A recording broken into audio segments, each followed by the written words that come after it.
Hello friends, సిరి కిచెన్కి స్వాగతం. నేను మీ సిరిని. ఎలా ఉన్నారండి? అందరూ బాగున్నారా? నేనైతే సూపర్గా ఉన్నానండి.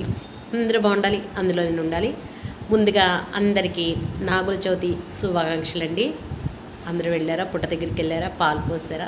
గుడికి వెళ్ళారా? దర్శనం చేసుకున్నారా? ఓకే, అందరూ కూడా మంచి ఆరోగ్యంతో, ఐశ్వర్యంతో, సుఖశాంతులతో సంతోషంగా ఉండాలని మనస్ఫూర్తిగా కోరుకుంటున్నానండి. మెయిన్ ఏంటంటే నాగుల చవితి, మా చిన్నప్పుడైతే మా అమ్మమ్మ చెప్పేది, నాగుల చవితి రోజు నాడు పుట్టలో పాలు పోస్తే ఆయనకి ఇష్టమైన చలివిడి నువ్వులు కుమ్మిదండి. నిజంగా చిమ్లి కుమ్మిది. నిజంగా నాకు ఈ రోజైతే అనిపించింది. ఏదో చిన్న ప్యాకెట్ తీసుకొచ్చేసి మామూలుగా మిక్సీలో వేసి చేసినందుకే మాకు టైం అయిపోతుంది. మా ఆయన గారికి ఒక పక్కన ఆఫీస్ టైం అనమాట, అయిపోతుందని కంగారు పడ్డాం. మా అమ్మమ్మ అండి ఇంకా కేజీ తీసుకొచ్చేదండి.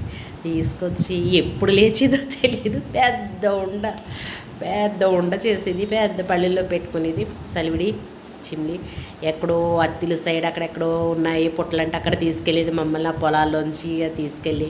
ఎందుకంటే ఏవైతే తెలుసండి, అంత కుమ్మీద 1 కేజీ సలివిడి కలిపేది, 1 కేజీ చిమ్లి కలిపి దారి పొడుగంతా ఈ పనులు చేసుకునే వాళ్ళు ఉండేవారు కదండి. వాళ్ళందరూ అడిగితే అందరికీ ప్రసాదం పెట్టేది అనమాట. వచ్చేసేటప్పుడు పూజ అయిపోయాక పెడితే ఇంటికి వచ్చేటప్పటికి మొత్తం కంప్లీట్ అయిపోయేదండి. ఏమిటిది కదా, దారమ్మట పంచుకుంటూ వచ్చేసేది. ఎవరైనా ప్రసాదం అంటే చాలు పెడతా ఉంటుంది. నిజంగా అనిపించింది నాకు ప్రొద్దుటైతే. కొంచెం దానికి మనం ఇవ్వని కంగారు పడిపోతున్నాము. అంతంత చిమ్లి అప్పుడు రోట్లో కుమ్మేవారండి. నిజంగా ఆ నువ్వులు కుమ్మడం అనేది మిక్సీలో వేస్తే స్పీడ్గా అయిపోతుంది, కానీ చాలా కష్టం అనమాట కుమ్మడం. అది చాలా మెత్తగా కుమ్మి ఆ తర్వాత బెల్లం వేసి కుమ్మి నిజంగానండి భలే గ్రేట్గా చేసేవారు. అందుకే వాళ్ళకి అంత బలంగా కుమ్మి అలా తినేవారు కాబట్టి వాళ్ళు ఆరోగ్యంగా ఉండేవారేమో అనిపిస్తుంది నాకైతే. ఇప్పుడేముందండి, నువ్వుల్లో కూడా ఏ విధమైన ఆయిల్ అనేది ఏమి ఉండట్లేదు. మొత్తం అంతా కల్తీ అయిపోయింది. ఏదో రుచి పచి ఉండట్లేదు. ఇదిగోని చేసాను పొద్దున తిండి, ఏమో నాకు అంత రుచిగా అనిపించలేదు. ప్రసాదం అనేది తీసుకున్నాం కానీ అసలు చెప్తున్నారండి, అలా అయిపోయింది పరిస్థితి. అప్పుడు అలా చేసుకునేవారు కష్టపడి.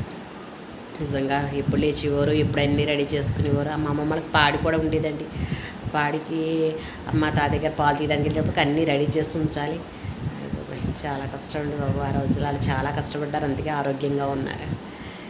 మీరేమంటారు? కామెంట్స్ ద్వారా నాకు తెలియచేయండి. ఆనందంగా ఉండండి, ఆరోగ్యంగా ఉండండి, నవ్వుతూ ఉండండి, నవ్విస్తూ ఉండండి.